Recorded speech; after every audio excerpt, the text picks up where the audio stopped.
Okay, in this demo I'm going to just start you out on your exercises that are due in this chapter. Um, so we are in the textbook Exploring Adobe Illustrator CS6 with some enhancements from CC. We're in chapter 5 using color, and in this lesson we are going to open an Illustrator file 5L1.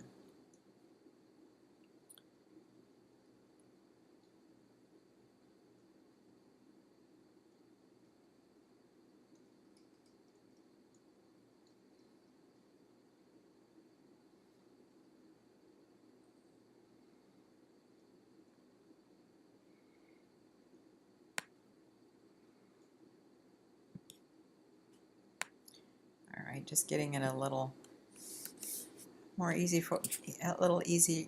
more easily read.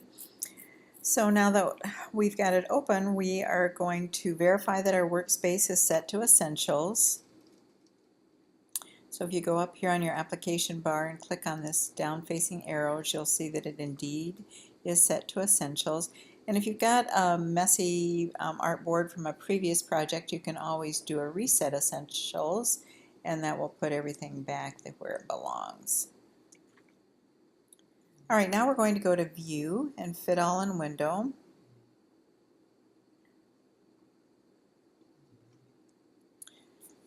So we can see the original photo used as the drawing template.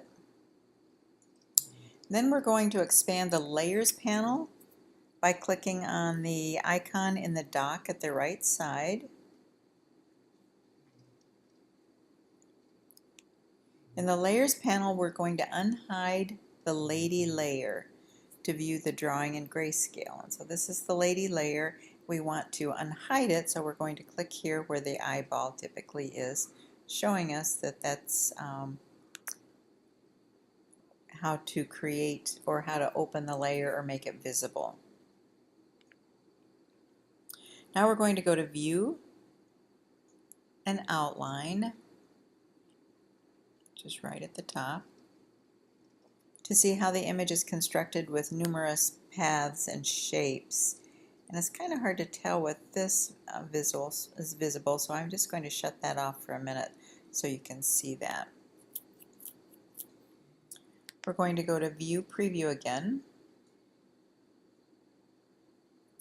to view the fills and strokes, and then we're going to save this file in the Lessons folder. Do a File, Save As. We are going to underscore your name and then save. Now we're going to apply some colors to those fills. In the Layers panel, we're going to expand the lady layer, so we're going to go back to the lady layer, and we're going to expand it by clicking on that down-facing arrow. The paths and shapes that comprise the image are organized in separate sublayers, which you can see this. To collapse the lady layer, you could click on the arrow again to reduce the clutter in the Layers panel, but for now we're going to leave the layer lady expanded. The lady layer expanded. Now you may not see all of the layers, paths, and shapes in the Layers panel. To see more, we would have to either use the scroll bar, or you would expand the layer panel, and you can do that just by clicking and dragging. Alright, if it's not already expanded, we're going to expand the headband layer to see the individual paths on sublayers. So this is not expanded yet. We're going to click on this down-facing arrow, and you'll see the sublayers. We're going to click the circle to the right of the medallion sublayer. The circle would be right here, and you'll see that that selects it.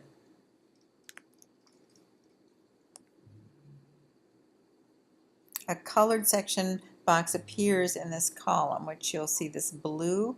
This indicates the selection color just of that layer. It doesn't have anything to do with anything else other than when you select something on that layer, the headband layer, it would be outlined in blue, as you see here.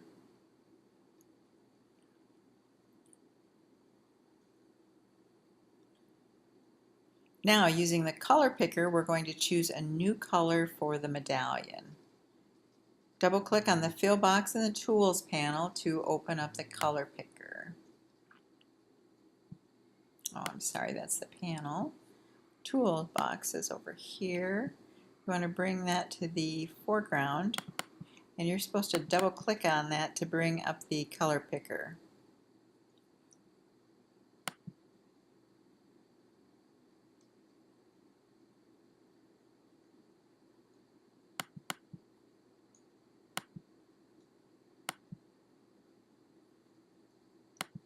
Since my double click doesn't work, it makes it a little bit more difficult for me to open that, so I'm going to mess around with it a bit and I'll be right back.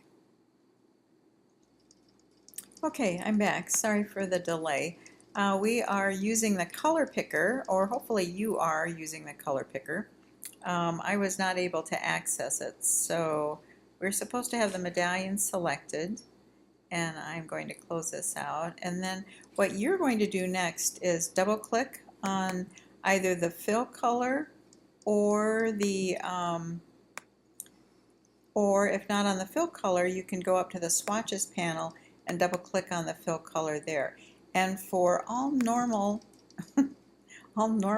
keyboards, that should bring up your color picker. Unfortunately for mine it doesn't, and so I'm not going to be able to demonstrate that. We want to select a purple color by choosing a purple hue from the spectrum. Now we probably could try this. No, that's not. Let's go up under Window.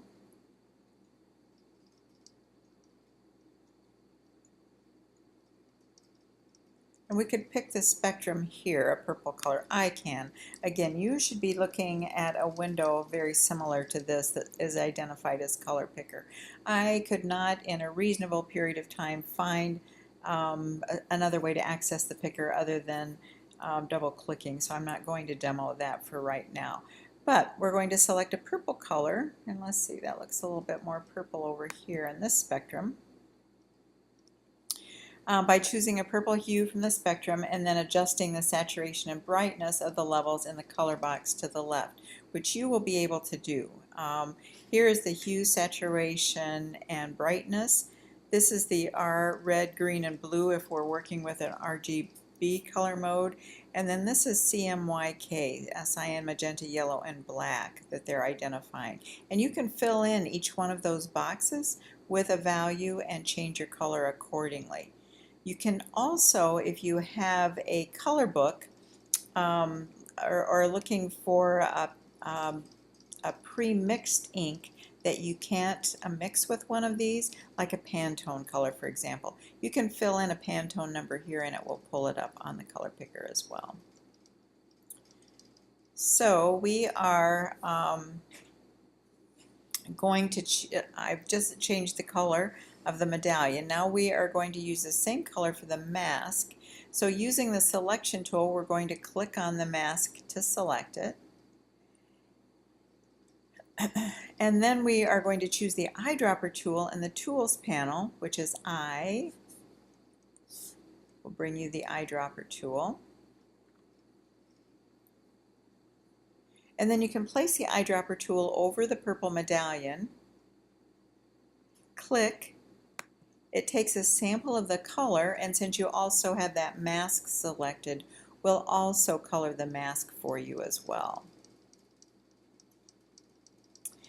Now, you must first select any object you want to change the color of. Otherwise, using the eyedropper tool will change the fill color. It won't apply it. So if you want to do it with the eyedropper, you do have to have that object selected first. All right, now we are going to expand the swatches panel. And then with the selection tool, we're going to select the face and neck and shoulders. Then we're going to select the face. And you're going to hold down your shift and we're going to select the neck and shoulders. And then we're going to click on the peach colored swatch in the swatches panel. Which is right here, and if you scroll, typically it will give you a tooltip that will tell you the color, just like you see here.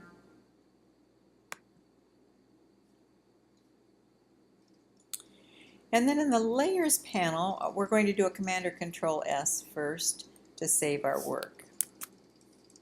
Now in the Layers panel, we're going to select the Sublayer Strokes in the Headdress layer. So we're going to bring this up here.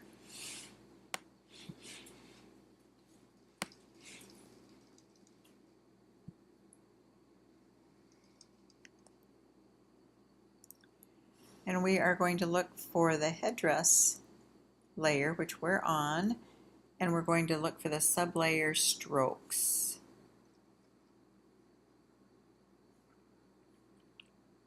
I'm going to pull this up here so we might be able to see it a little bit better.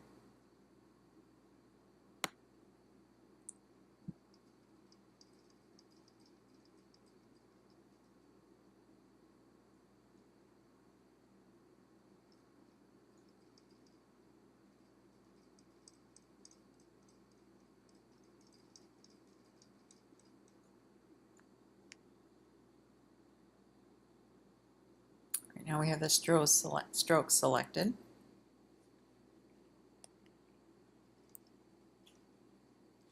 And in the Tools panel, you want to make sure that the stroke box is activated, which means you want to make sure that the stroke box is the foreground. And you want to make sure that the fill box is set to none, which ours is. Now we're ready to add a new color to the stroke. In the Swatches panel, we're going to choose the Foliage swatch for the stroke. So let's see where the foliage.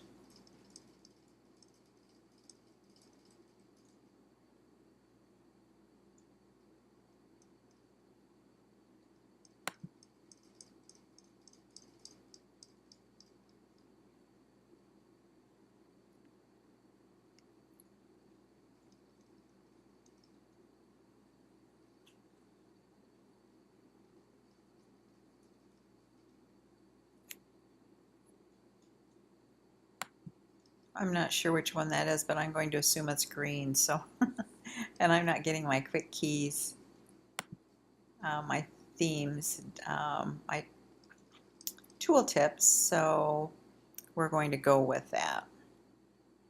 Now we're going to select the outer circle of the headdress layer, of the outer circle object in the headdress layer. So we want to go again to the headdress. We want to select this outer circle.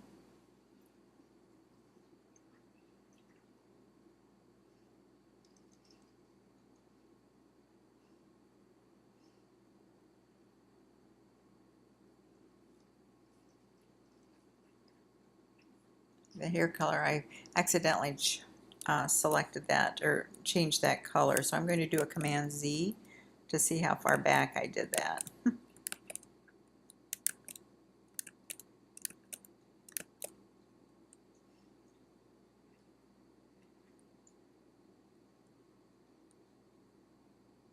Okay, so we're going to go up here to Edit, Redo Layers Panel Options, Edit, Redo Swatch Changes.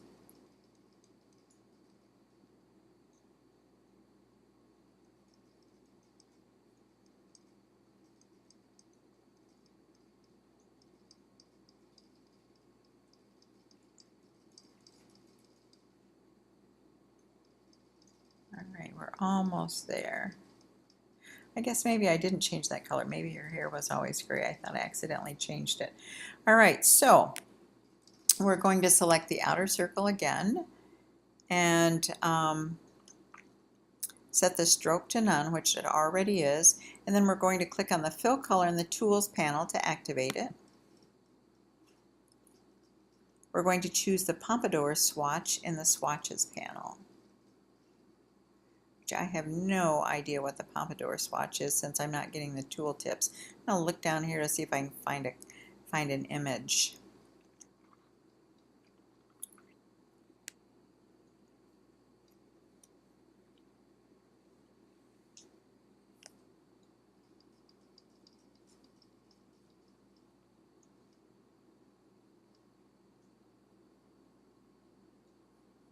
Yeah, I don't see it, and I have no idea what the pompadour is, so I'm going to make it this color just so you can see that.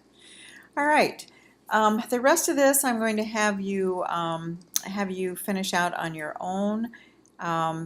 It should be much easier than what looks like with me because my double click is not working. But if you have any questions or want me to run another demo for you, please let me know. The next demo is I'm going to work away from the lady and we're going to work on that exploring on your own. I'll show you how to set up one of those exercises. And then that will be it for this week. If you, again, need additional demos, be sure and let me know. Thanks.